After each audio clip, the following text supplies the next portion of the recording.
Di tengah ketidakstabilan harga jual singkong dari tangan petani ke penampung, menggerakkan semangat peralihan tanaman bagi sebagian masyarakat petani di Desa Tirta Kencana, Kecamatan Tulang Bawang Tengah, Kabupaten Tulang Bawang Barat. Mereka yang terus dihadapkan dengan situasi ketidakpastian harga, kini memilih tanaman kayu putih sebagai tanaman andalan, pengganti tanaman singkong. Semangat peralihan jenis tanaman itu harus dilakukan karena hampir di setiap musim panen tiba, harga jual singkong anjlok seakan tidak terkendali. Saya, Yoga Guntur Sugiyarto, mencoba menelusuri penyebab beralihnya sebagian petani ke tanaman kayu putih yang diyakini jauh lebih menguntungkan dibandingkan harus bertahan dengan tanaman singkong atau lainnya yang tidak memiliki kepastian harga di tangan penampung. Ketidakstabilan harga singkong membuat sebagian para petani di desa ini beralih profesi menanam kayu putih.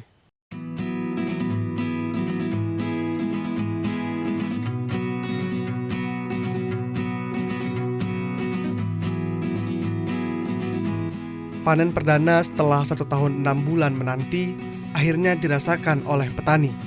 Tanaman kayu putih yang tumbuh baik di lahan seluas 2 hektar berhasil membangkitkan semangat mereka untuk terus bertani.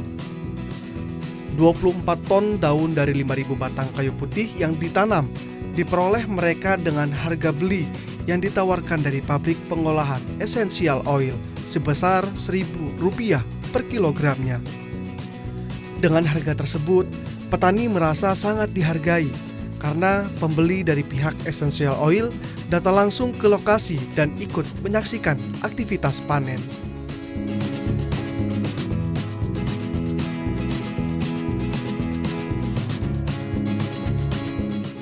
Pairin adalah petani singkong yang acap kali merugi akibat tidak adanya kepastian harga saat menjual hasil panen ke tangan penampung. Menanam singkong yang sudah ditekuninya sejak tahun 1974 lalu, baru beberapa tahun ini harus dihadapkan dengan situasi sulit dan merugi. Bahkan, hasil yang didapat dari berkebun singkong tidak sebanding dengan modal yang dikeluarkan mulai dari tanam hingga panen tiba.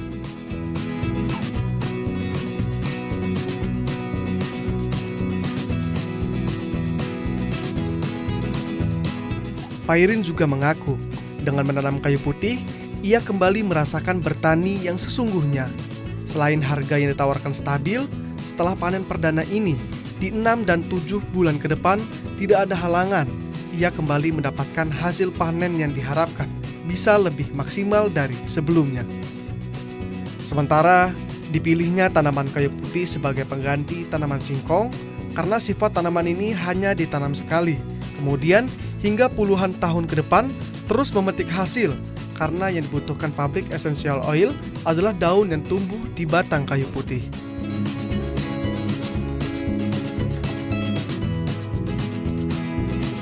Untuk saat ini, salah satu persoalan yang masih menjadi keraguan petani setelah beralih ke tanaman kayu putih tidak lain adalah komitmen dari perusahaan essential oil. Mereka yang sudah mengorbankan lahan untuk ditanam kayu putih hanya meminta pemilik perusahaan terus melakukan komunikasi dan memberikan petunjuk pemeliharaan tanaman yang baik hingga meraup hasil yang memuaskan.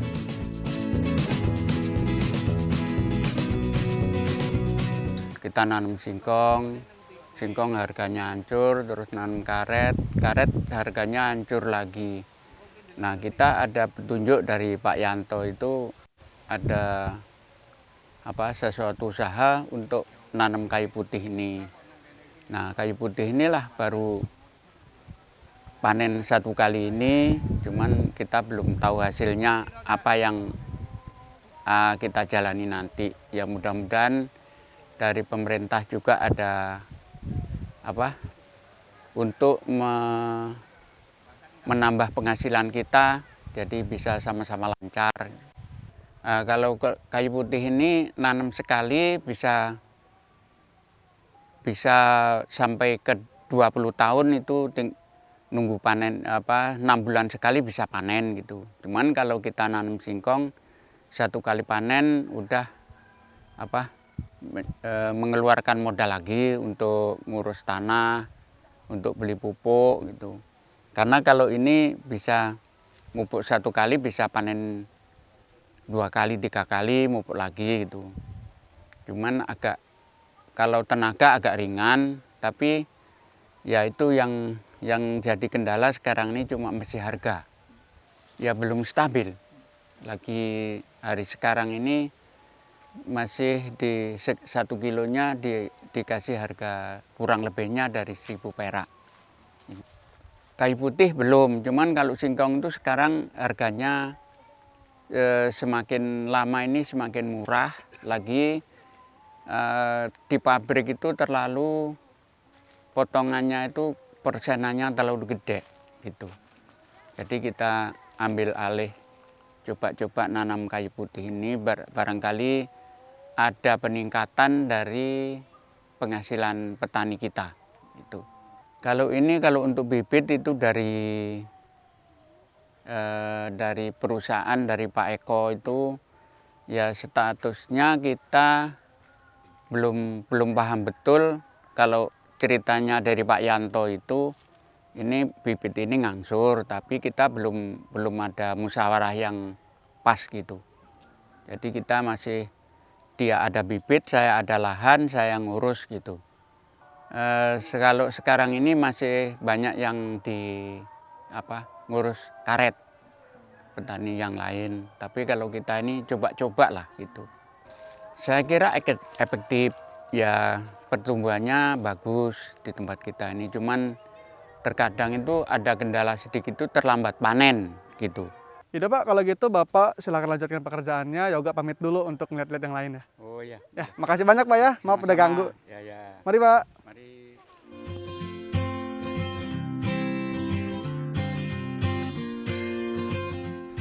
Selain Pak Irin, di desa Tirta Kencana ini terdapat belasan orang petani singkong yang sudah beralih ke tanaman kayu putih. Pilihan tersebut dinilai sangat tepat karena hasil dan cara merawat tanaman yang tidak membutuhkan modal yang terlalu besar. Sekali tanam, bertahun-tahun akan memetik hasil dari daun yang dikenal banyak khasiat untuk penyembuhan berbagai banyak penyakit, termasuk flu, batuk, dan gangguan pernafasan.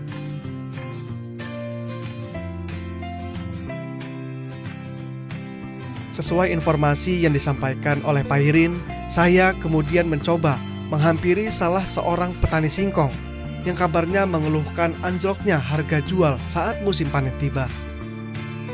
Di lahan pertanian yang cukup luas ini, terlihat tanaman singkong milik salah seorang petani tumbuh subur dan pastikan akan mendapatkan hasil yang cukup memuaskan.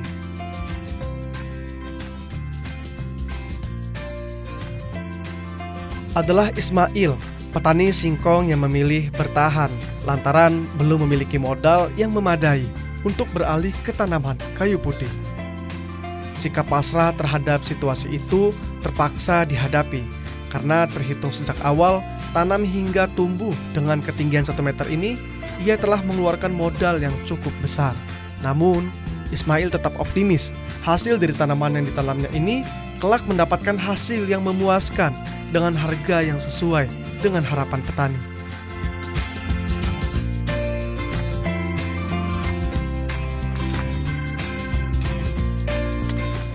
Assalamualaikum Pak. Waalaikumsalam Pak. Lagi ngapain nih Pak? Ya lagi bersih-bersih ini nanam singkong. Pak, ini seluas ini punya Bapak semua? Iya Pak. Ini. Apa yang membuat Bapak bertahan sedangkan sebagian petani di sini kan udah memilih beralih itu Pak? Ya ini cuman bertahan dulu nanam singkong ini Pak. Cari-cari modal dulu. Tapi sebenarnya kadang-kadang nanam singkong ini nggak cabut modal, nggak keluar sama biayanya, pupuknya mahal.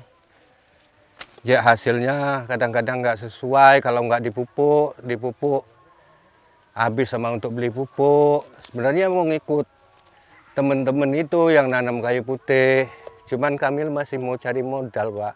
Kalau ada modal, ada hasil dari singkong ini.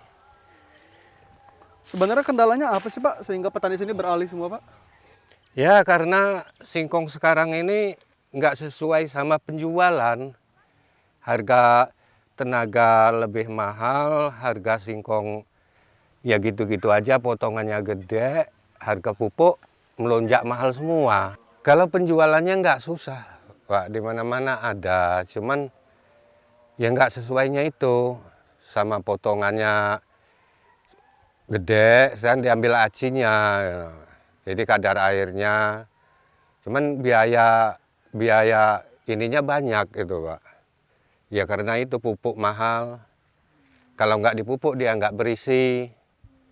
Jadi kekuatannya singkong ini sama pupuk gitu loh, Pak. Nggak susah, kalau hasil panen nggak susah.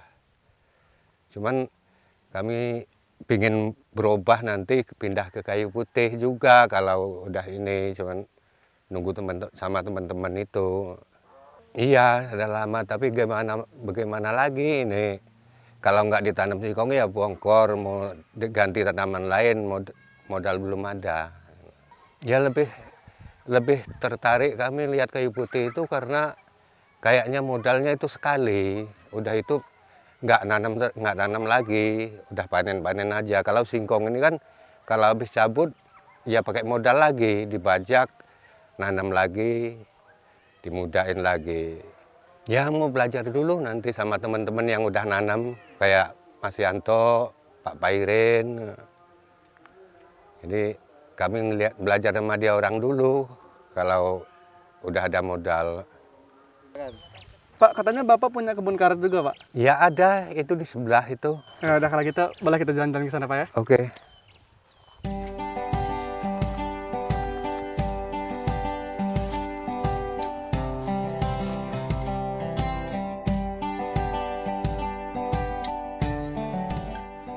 Diakui Ismail, niat untuk beralih ke tanaman kayu putih sudah direncanakan sejak 2 tahun lalu.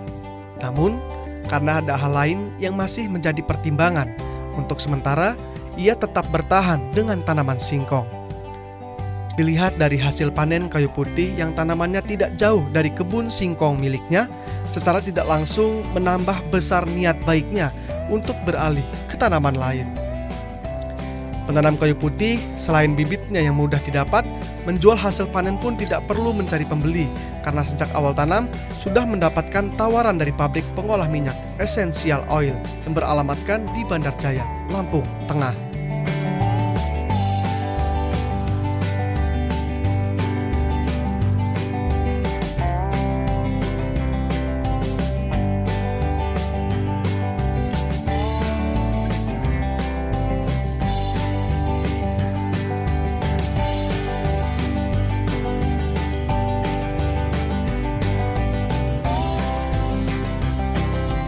Setelah berbincang cukup lama, saya yang penasaran dengan kabar petani karet yang juga mengeluhkan anjloknya harga jual di pasaran.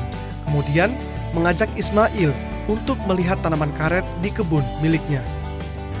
Di sini Ismail meluapkan keluh kesahnya terhadap pemerintah yang tidak menjaga kestabilan harga jual karet. Kebun karet yang tekuni sejak puluhan tahun itu telah lama dibiarkan karena dipanen selalu dengan hasil yang merugi.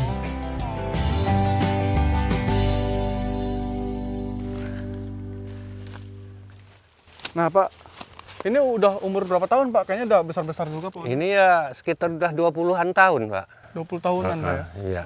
Nah, kalau karet ini beda dengan singkong apa, Pak? Ya sama aja ini, kalau karet ini kalau nggak disadap ya nggak dapat duit. Dan juga kalau nggak dipupuk getahnya dikit. Jadi kendalanya itu, Pak ya? Iya, jadi ini memerlukan pupuk juga ya, kadang-kadang nggak sesuai sama penghasilannya. Makanya mau pindah ke kayu putih juga ini nanti kalau stabil. Iya, Pak. Kalau untuk prosesnya, Pak, maksudnya dalam pemanenan ini perlu biaya banyak, Pak? Kalau pemanenan ini nggak banyak sih. Kalau disadap dia dapat hasil, tapi kalau nggak disadap ya nggak berhasil. Berarti perlu tenaga. Tenaga, jadi tenaganya khusus. Nah, kalau kita sadap tiap hari kita deres, dia berhasil. Tapi kalau nggak kita deres ya nggak mengeluarkan hasil. Jadi, kalau dideres juga kalau nggak dipupuk ya nggak sesuai. Makanya banyak nganggur ini. Kedepannya jadi pengen pindah ke kayu putih? Iya, rencananya mau pengen pindah ke kayu putih juga ini kalau kalau istilahnya hasil gitu loh, kalau ada bibitnya nanti. Selain meluapkan kekesalannya terhadap harga karet yang tak kunjung stabil, di kesempatan ini Ismail juga menceritakan cara menanam karet yang baik dengan hasil yang cukup memuaskan. Namun, hanya karena harga jual yang tidak stabil dan seakan tidak terkendali, ia berencana akan beralih ke tanaman lain seperti kayu putih. Sikap itu dinilai tepat karena melihat pengalaman dari petani lain yang kini meraih keuntungan dari tanaman tersebut.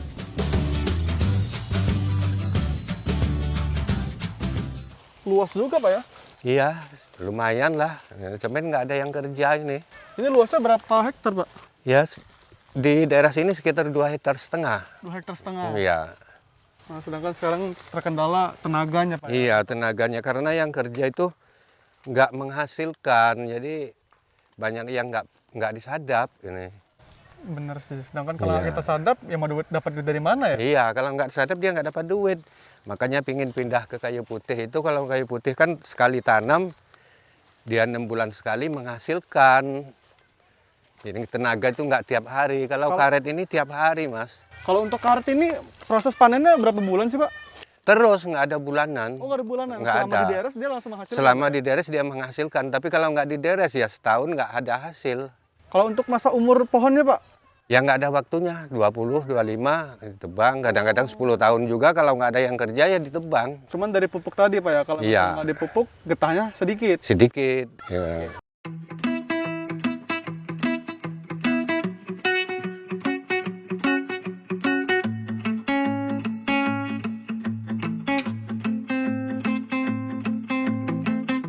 Tanaman kayu putih secara ilmiah merupakan pohon anggota suku jambu-jambuan yang dimanfaatkan sebagai sumber minyak yang dikenal dengan sebutan cajuput oil. Tanaman ini tumbuh baik di Indonesia, terutama di daerah bagian timur dan Australia bagian utara.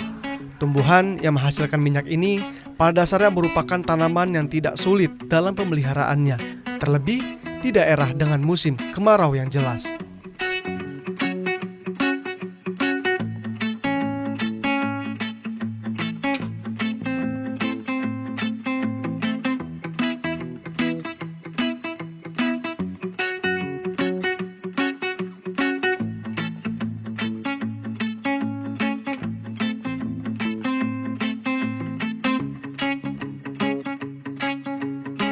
Di Provinsi Lampung, hadirnya tanaman kayu putih diakui petani di Kabupaten Tulang Bawang Barat sejak pengusaha Essential Oil dari CV Berkah Jaya hadir di Bandar Jaya, Lampung Tengah. Mereka yang mendapatkan tawaran yang cukup menjanjikan perlahan mulai mengosongkan lahan pertanian dengan beralih ke tanaman kayu putih.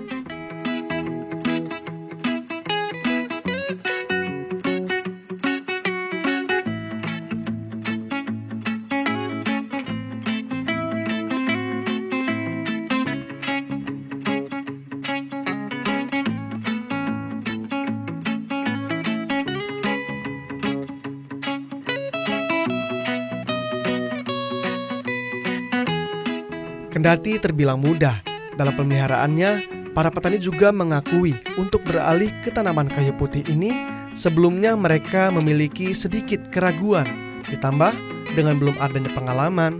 Namun, berkat dukungan dari banyak pihak, mereka kini dapat merasakan keuntungan yang cukup memuaskan tanpa harus mencari pembeli dari hasil pertaniannya.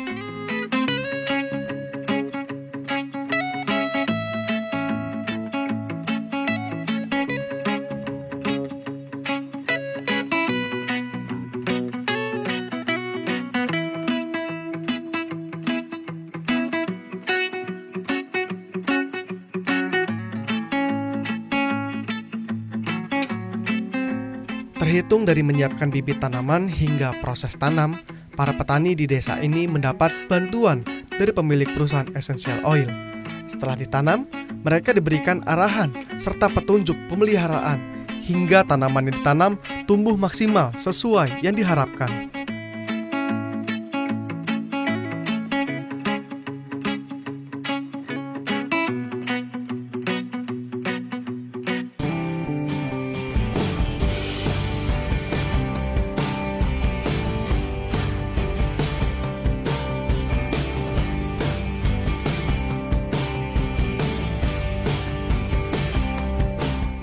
setiap musim panen tiba, pemilik lahan hanya menyiapkan beberapa orang tenaga dari masyarakat desa untuk memetik daun yang tumbuh di batang kayu putih. Karena proses panen yang relatif mudah dibandingkan singkong maupun karet, untuk 1 hektar lahan dengan beberapa orang tenaga kerja dapat diselesaikan dalam kurun waktu 1 hari.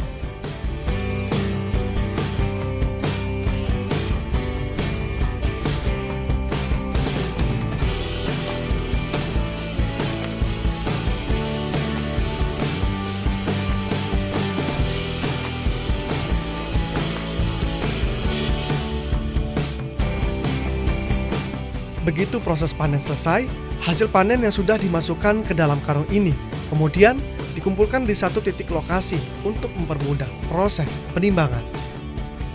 Seluruh hasil panen yang diperoleh petani keseluruhannya dibeli pemilik perusahaan dengan datang langsung ke lokasi pemilik lahan. Dalam kegiatan ini cukup dengan menyiapkan sehelai kertas mencatat perolehan dari hasil panen.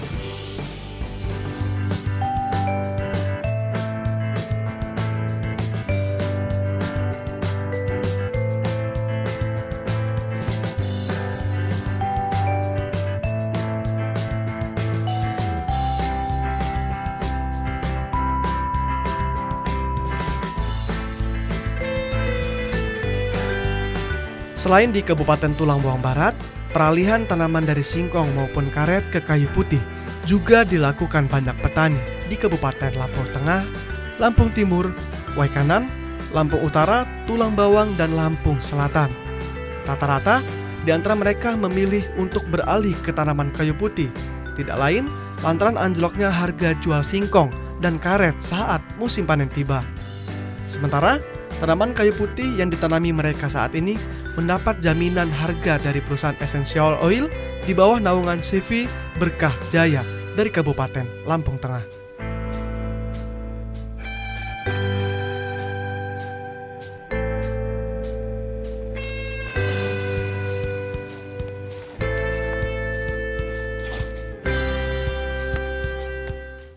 Menanam kayu putih merupakan langkah awal yang dilakukan masyarakat sekitar sini. Namun, mereka tetap optimis bahwa kedepannya bakal mendapatkan keuntungan yang lebih baik. Dari Desa Tirta Kencana, sampai jumpa di Silopokon selanjutnya.